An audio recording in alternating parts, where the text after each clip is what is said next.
Hello everybody, my name is Kat Bowser. I'm your resident fantasy therapist, and welcome back to my channel. Those of you who are here for the first time, welcome. Those of you who are returning, welcome back. Always good to see you again. For those of you who are new here, my name is Kat Bowser. I am a licensed therapist, but I am also an author working on my first novel. And on my channel, I like to dig into what I consider to be the heart of writing, which is the characters. And the heart of the characters is in their psychology. So that is the angle we will take on every topic on this channel, a psychological one. But first and foremost, before we get into the topic for today, I did want to throw out that the schedule's been a little weird this week because I did my first collaboration, which was a lot of fun. But we'll be catching up on the videos that didn't get posted at their usual time because there was another video posted instead. But before even getting into that, I would like to say thank you to you guys because we are now at 47 subscribers, which is amazing. Once we hit that big 50, I will be doing a small giveaway on my channel, so make sure you keep an eye out for that. And with that being said, let's jump into today's topic, which is the next trope diagnosis. And I would like to throw thanks out to Cecile Runo for her suggestion for this one, which is the parent villain.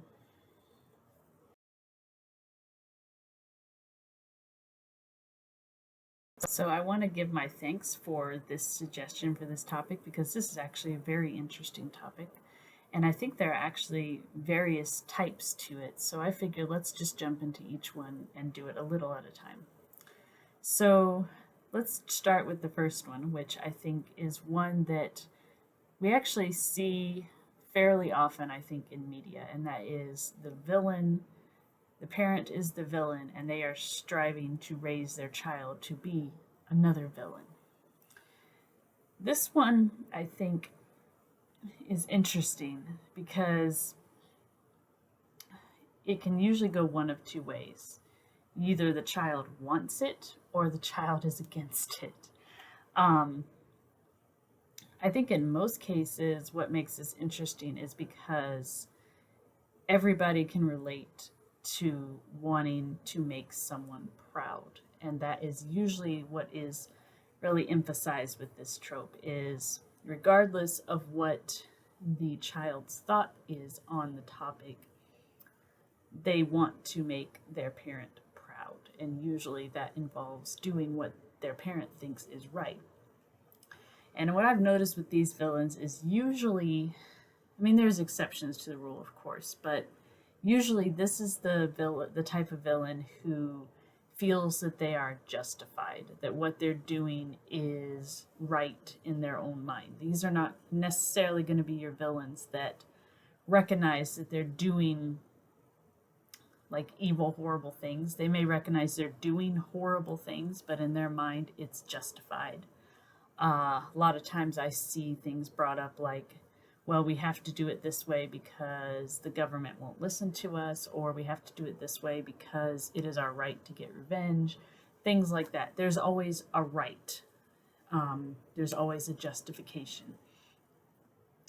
And I actually kind of like it when the child kind of goes along with it because honestly, that's fairly realistic. I mean, for the most part, when we're very young, we are very dependent on our parents. That's actually why people that have survived through abuse have such a hard time because, well, one, abuse is horrible, but the main thing that really causes them conflict is that when they're young and they're going through this abusive situation, the brain has to rationalize it. The brain has to make sense of it because especially if you're like under the age of 10, basically when you're young enough that you rely on your parents for a lot of things, food, shelter, all that kind of stuff. Your mind knows that the abuse you're suffering makes you feel not good. It knows that it makes you hurt. It knows that it doesn't like that feeling. And so on that end, it wants to make it stop. But on the other end, it also knows that the parent is required. Like, if I don't have my parent, I'm not going to survive. So that's when you get things like the brain making up reasons why the abuse happens. Oh, it happened because I wasn't listening. It happened because I didn't try hard enough. And that's where you get, unfortunately, the children growing up with this sense of it was their fault. It's all a psychological survival mechanism, trying to survive in a situation you cannot escape. And I think with the parent being the villain, this kind of is pushed really to tenfold, and how the child reacts to it determines if essentially they're going to grow up to be another villain or if they're going to grow up, break away, and be a hero. So both sides are interesting. On the one hand, I think it's interesting when the child grows up and decides to still follow their parents' morals, what their parent has set forth as this is what's normal, this is what we do, this is what you're expected to do. And I find that interesting because that is a really interesting way to show how a villain can be formed, because you usually get to see how the parent talks about their beliefs, how the parent reinforces their beliefs, how the parent is usually involving the child in what they're doing. And a lot of times I see the villain using the fact they have a child against the hero, and that is diabolical and twisted, and I love it. um, because then you really have introduced this idea of here are these conflicting morals, but did the child really have a choice in developing these morals, and can they be saved? And that's always a fun angle to take, I think.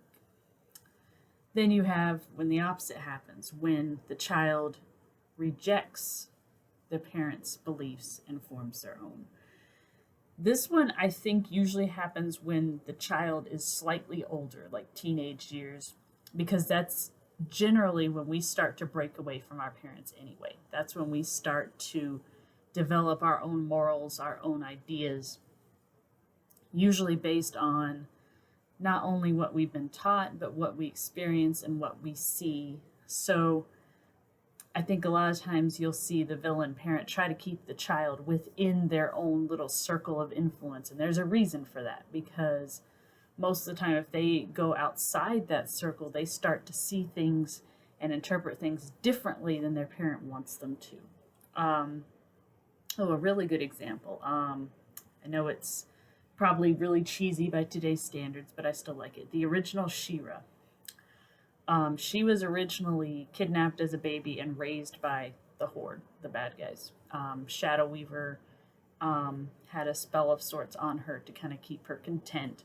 But then once she is grown up, she makes the choice after meeting He-Man, who challenges her beliefs and tells her, go out and see what the Horde is doing. And so she does. She goes out and looks at actually what they're doing to these people, the damage they're causing. And that causes her moral compass to kind of go, oh, okay, this is not what I've been told. This is not what I believe. And then that's when she breaks away from the Horde, because she's been confronted with what she believed was happening was not what was happening. And I think that's usually the best way to take a villain who has a child that is trying to break away, is most of the time they're going to try to convince them, here's the reasons why what I'm doing is okay, and here's why your interpretation is wrong. And that gets really into emotional manipulation. There are a lot of ways to do it, and I don't particularly feel comfortable talking about how you can do it, but suffice to say, there are definitely ways to prey on someone's emotions, especially if you know them very well. Like in the example I gave with She-Ra, Shadow Weaver preys on the fact that Adora has thought of her as a mother, and so she really draws on that, and she uses guilt to make her kind of pause and think, and that lets her put another spell on her briefly. Guilt, unfortunately, is something these villains will use a lot. And that kind of draws on the parent-child relationship in general, because while the parent's job is to protect and take care of the child forms a bond with said parent, and they usually want to please them and make them happy. So if they're being told that what their behavior is doing is making the parent unhappy and is making their lives more difficult, that really preys on that bond and creates this sense of, okay, should I really be doing this? I'm making my parent unhappy. I'm making them sad. I'm making their life harder. Is that my right? And that kind of goes into the individual right versus family right, because while yes, you should be treating your family with respect, they have to respect you first. It can't just be a mindless obedience thing.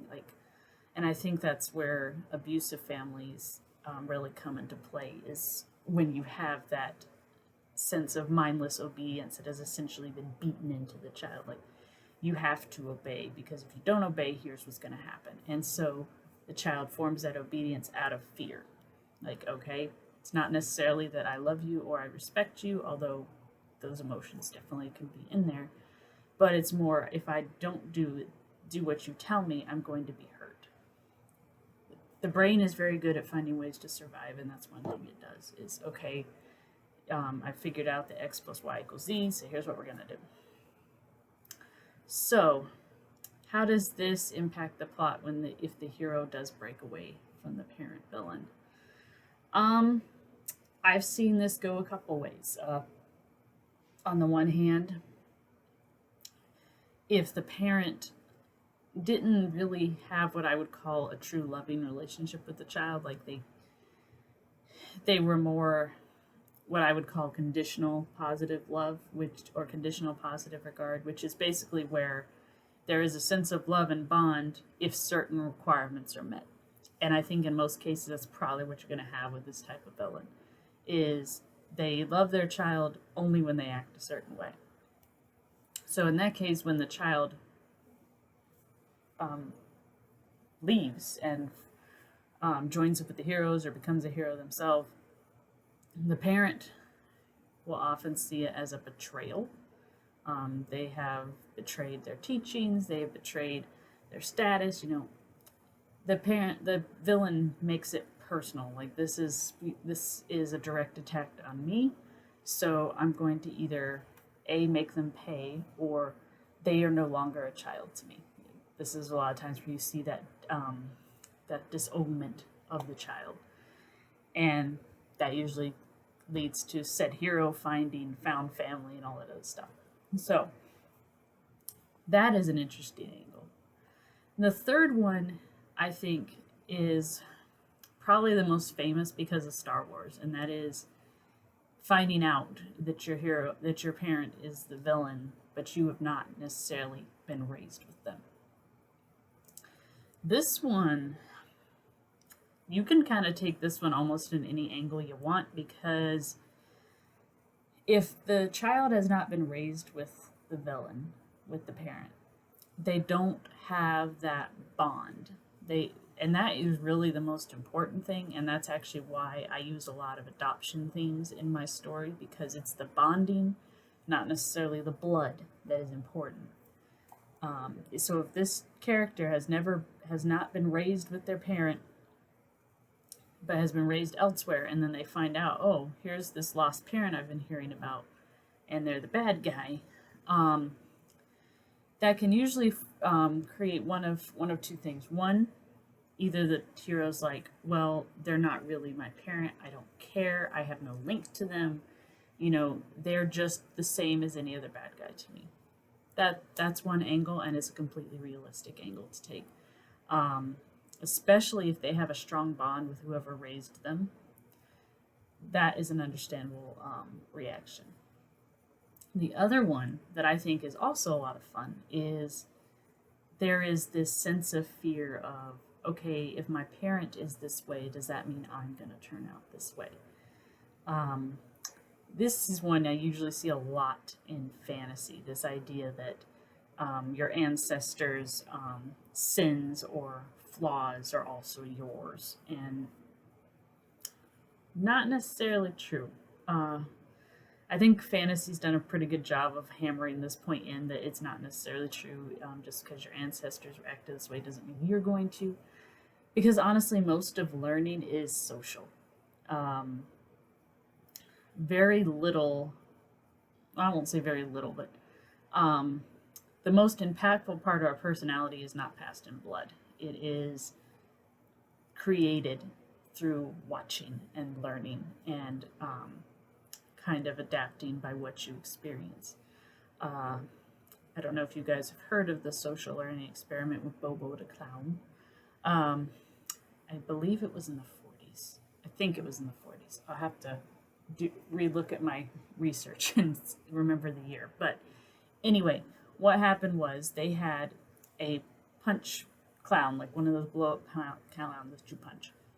Um, and they divided a set of kids, a group of children, into two groups. And with one group, they had them watch their adults or parents go into the room and interact with this clown. One group, the parents were kind to the clown, didn't hurt it, were focused on the other elements in the room, actually showed it kindness. The other group, the parents went in and they punched it, kicked it, all that kind of stuff. And then, of course, there was a control group where they didn't interact with the clown at all. So what ended up happening? The children that had observed the clown being punched and kicked mimicked that behavior almost as soon as they went in the room. The other group, kind of the same thing. They were mimicking what they had seen the adults do because that's how we learn what we need to do is by watching adults that have more experience than we do.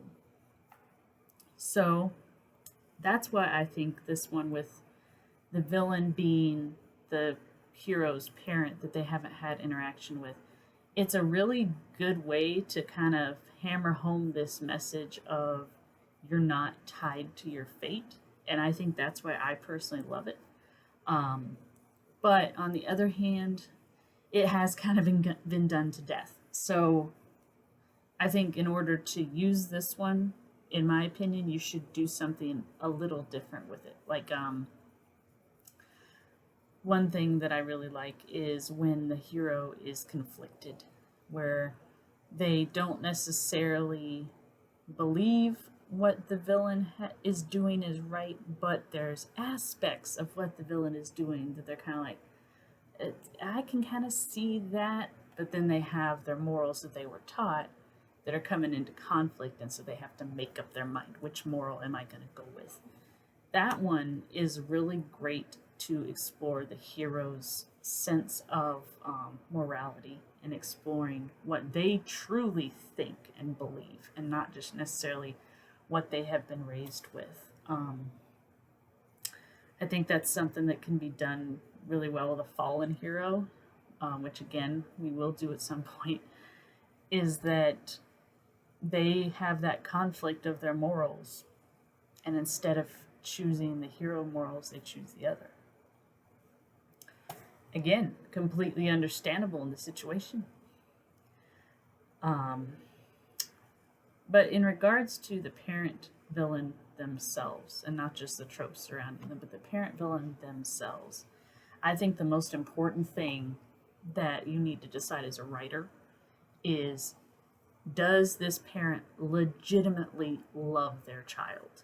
Like, no holds barred, no matter what you do, I love you because you're my child.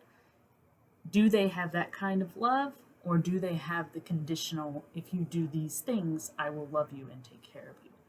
That's really important to establish, because that is going to change how they interact. That's going to change how their character growth develops. It's the root of everything. So I would say first thing to decide, what is their belief on their child?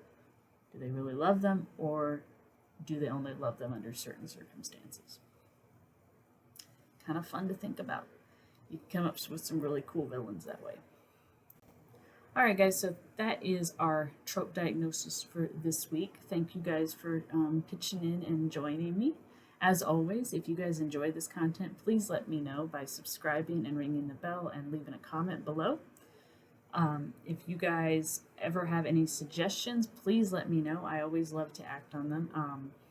I'm always looking for new tropes to dig into because this is a lot of fun for me. I love taking literary tropes and themes and digging into what their root is. That's fun for me, and I think it's good practice just in general and as a writer. So definitely send those my way. And like I said at the beginning of this video, we are only 3 away from the 50 subscriber mark, and as soon as we hit that 50, we will be having a small giveaway, so keep your eyes peeled for that. And until next time, I hope you guys have a good one.